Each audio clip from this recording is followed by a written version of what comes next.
For today's episode, I'm going to talk about the most family-friendly film of the year.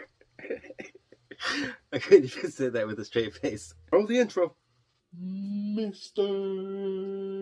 FLIXTER. Hello, world. I'm Chris Myceny, aka Mr. FLIXTER, and I'm here to talk motion pictures.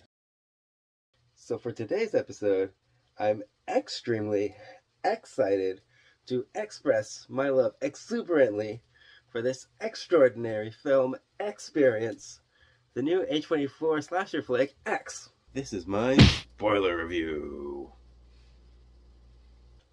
Elsa and Bella approved. You thought I was going to say another X word, didn't you? Well, I wouldn't want you to get exasperated. Oh! So that's the reason why I decided to film this episode in the bedroom. Voulez-vous coucher avec moi ce soir? X is the new A24 film, written and directed by Ty West, AKA Little Slasher on the Prairie. It's a slasher flick that's all about filmmaking, so to speak.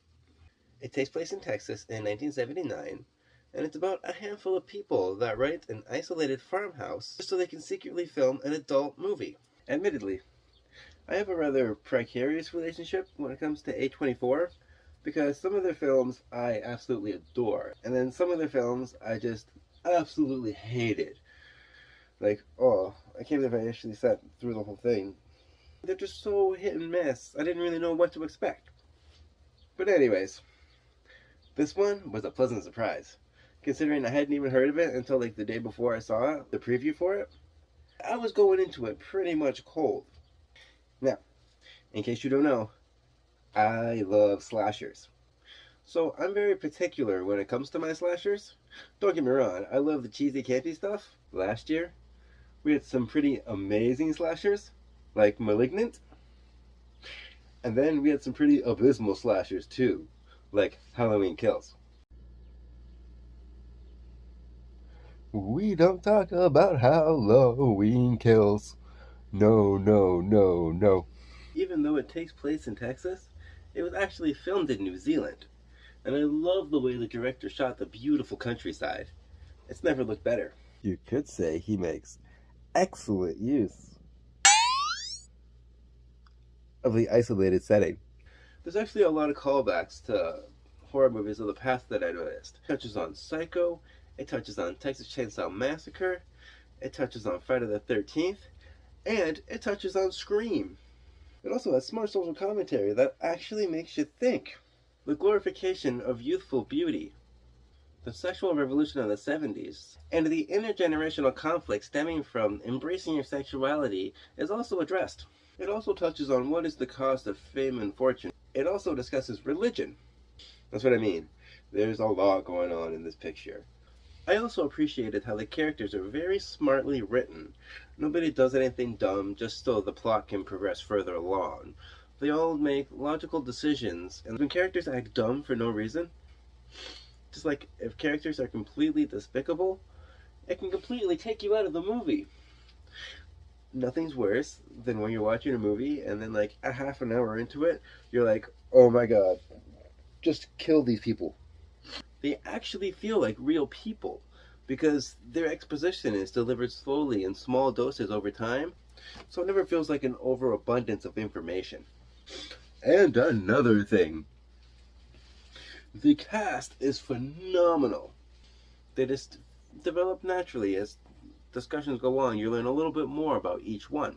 The cast includes Mia Goth as Maxine, and she plays the elderly woman Pearl, one of the owners of the house that she's renting, which I didn't realize until the credits rolled, so I thought that was pretty good makeup effects. It also stars Brittany Snow as Bobby Lynn, Kid Cudi as Jackson. I mistakenly thought Martin Henderson was Matthew McConaughey when I first saw the film, but then I realized that very quickly that it wasn't. He plays the character Wayne. He's like the film's producer.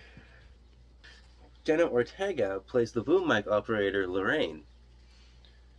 And Owen Campbell plays RJ, the film's director. And the score is perfection. all the songs they used actually came out in the 70s, which really makes a difference.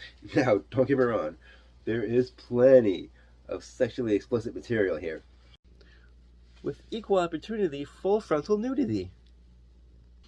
But because of the way it's written and the way it's directed, they don't just take the easy way out by doing just all girls and gore. There's so much more to it than that.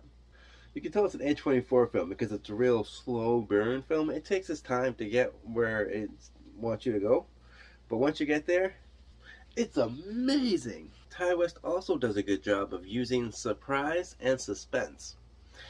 Hitchcock explained it best. His explanation was like this. Surprise is when two people are having dinner at a restaurant somewhere, and then all of a sudden a bomb goes off from underneath it. Suspense is when the two people are having a dinner conversation, but you can see the bomb's timer ticking down until the final countdown, and then the bomb goes off. See the difference? The best example is the one scene when you're looking down at the water, and you see the girl swimming, and the crocodile is going behind her, and then she gets out of the water just in time, right as the crocodile reaches her, and then later off you get that payoff. That's what I mean. It shows horrific situations, and then it makes you wait for it, just long enough. And then when something finally does happen, because it's a slasher, people are going to die, it's totally worth it. And most of the deaths are really unexpected, too. And the gore is fantastic. The kills are so brutal. I was actually shocked at some of the stuff that they showed. And even though there are numerous sex scenes, they're not gratuitous or anything like that. They are tastefully done. And another thing, it's super meta. It's poking fun at the horror genre, and it's poking fun at slashers, and it's poking fun at the adult film industry, and it's poking fun at people that watch all that stuff, and it's poking fun at everybody. Everybody. So, in conclusion, I thought this was a very enjoyable slasher flick. What separates it from the other slasher flicks is that it's a slow burn, character-driven story. I can't stress this enough. I've never seen a film like this before. It's just so unique. Like, yeah, sure, it pays homage to a lot of different films, but it's different enough that it doesn't feel like you're just watching the same old thing going through the motions. And it doesn't just rely on sluts and guts.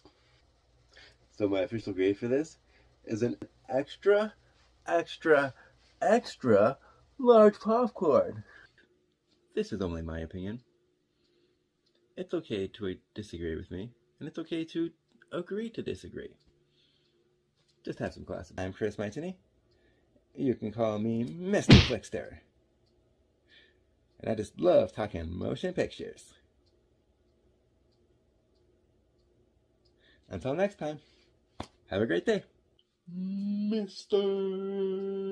FLIXTER. And remember, if you're a cinemaniac like me, make sure you like and subscribe down below.